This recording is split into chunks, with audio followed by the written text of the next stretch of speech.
那在外这一周天气上来讲，都还是属于典型的夏季天气形态为主。所以第一个，在白天的时候都会属于是高温炎热的一个天气形态，所以请大家在外出活动的时候要记得多补做水分，并且要做好防晒的工作。第二个就是在午后的时候，可能有些地方会出现午后雷阵雨发展的一个情形哦，所以下午外出活动的时候要留意一下天气上面一个变化。首先，我们现在看一下昨天降雨的一个情形哦，我们可以看到。昨天因为有冷心低压接近的一个关系之下，所以我们可以看到，基本上在中南部地区的一个降雨情况算是相当的明显。像在昨天来讲的话，在昨天下午开始，在屏东地区就开始有出现比较明显的一个午后对流发展的一个情形，甚至在屏东地区是有发展出这个冰雹的一个情况出现。而这个对流随着时间它是有逐渐往北移动的一个状况哦，所以我们可以看到，这样像是在屏东以北一直到台中这些地方。在时间的一个推演之下，都是有出现比较明显的一个对流发展的一个状况。那昨天在最大时雨量来讲的话，是出现在嘉义县的民雄乡，是有来到113.5毫米的一个累积雨量哦，所以这个短时间之内降下这么多的一个累积雨量，算是相当的显著。而在台中的太平区的话，也是有出现94.5毫米的一个时雨量，而在嘉义市、台南市跟屏东县的话，也是有来到80到90毫米这样一个时雨量哦。而至于像是在3小时的一个累积雨量上来讲的话，在南投县的水里乡是最大是有来到124.5毫米的一个累积雨量，而在台中跟嘉义的话，也都是有超过3小时100毫米以上的一个情形哦，所以在这些地方都是有出现短延时豪雨的一个情况哦。好，我们回头来看一下目前一个天气上的一个情形，我们可以看到基本上在台湾。从这个我所指的这个地方，就是整个比较没有云系所在的一个地方，就是太平洋高压势力所在的一个位置。那以目前来看的话，在太平洋高压的一个势力上，它是属于是比较偏北的一个情况。而至于就是说，像在南海一直到菲律宾东方海面上的话，它是属于一个大的低压带一个情形。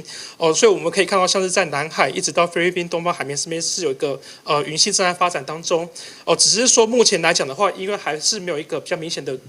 环流中心正在组织的一个情形，所以短时间之内是不是会发展成这个低压，甚至是有热带性低气压以上的一个强度的话，这个在短时间之内都还是要再去做一个组织的一个部分哦。那以目前一个资料上来看的话，可能就是要到下礼拜之后，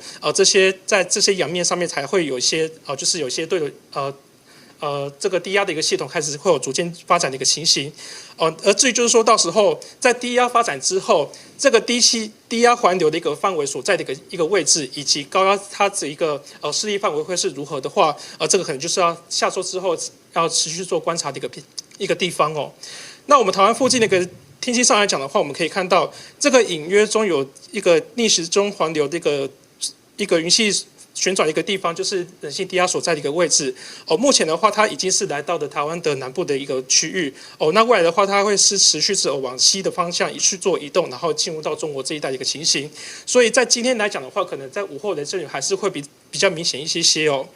我们可以看到，在今天来讲的话，在各地来讲。因为整个环境上都是以偏东风到东南风的一个环境为主，所以我们可以看到，在今天开始一直到未来这一周来讲的话，都是会是以台东跟恒春市会有些不定时的短暂降雨出现。而至于像在今天的话，因为还是会有冷心低压的一个影响之下，所以在各地来讲都还是要留意一下会有午后短暂雷阵雨发生的机会。而且有些地方像是在西半部地区以及山区的部分，都还是要留意一下会有局部大雨发生的一个机会。那这个冷心低压。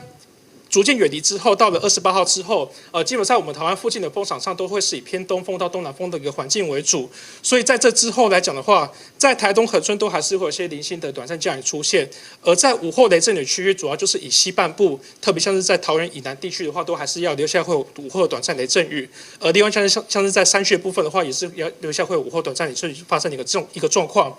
而在明后天的话，在28号、29号的时候，因为水汽上还是会比较偏多一点，而且整个大气的环境会是比较不稳定的一个状况，所以在28号跟29号的时候，基本上可能在这个中南部地区以及山区的部分，还是会有一些局部大雨发生的一个机会。那预计到了7月1号之后，太平洋高压势力就会有逐渐增强趋势所以到时候像是在午后雷阵雨的一个情形，可能就会慢慢的就会局限到山区的一个部分哦。再来第二个就是高温的一个状况，在30号以前的话，其实基本上，在各地的一个高温上，像是在东半部地区高温都是可以来到31到33度左右，然后在西半部则是在34、35度。然后特别提醒，像是在大台北以及中南部的近山区跟花东纵谷这一带的话，都是容易会有36度以上高温发生的机会。那刚刚有提到，就是在7月1号之后，太平洋高压势力就会有逐渐增强的一个趋势，所以我们可以看到，在整个高温的一个区域上，都会有逐渐扩大的一个情况。特别像是在整个西半部地区，普遍都是会有来到34到36度以上高温的一个情形，连同像是在花东纵谷，甚至是部分的宜兰地区，也是会有些温度上升的一个情形哦。所以在未来这一周的来讲的话，其实都会是属于是高温炎热的一个天气形态。好，所以总结一下这一周的一个天气重点。还是一样哦，因为都是属于是太平洋高压势力的一个影响之下，所以第一个在白天的时候都会属于是高温闷热的一个天气形态，所以请大家在外出活动的时候一定要记得做好防晒，然后并且多补充水分，并且要做好这个热伤害防范热伤害的一个工作。而在下午之后的话，还是要留意一下会有午后短暂的阵雨出现。如果说要前往山区活动的朋友，特别像是在溪流地区活动的朋友，可能要特别留意一下会有一些溪水暴涨的一个情况。而在市区来讲的话，如果说有对流一些发展的时候，在市区活动以及行车优动上面，也都要留意一下自身的一个安全。以上就是今天上午的天气说明。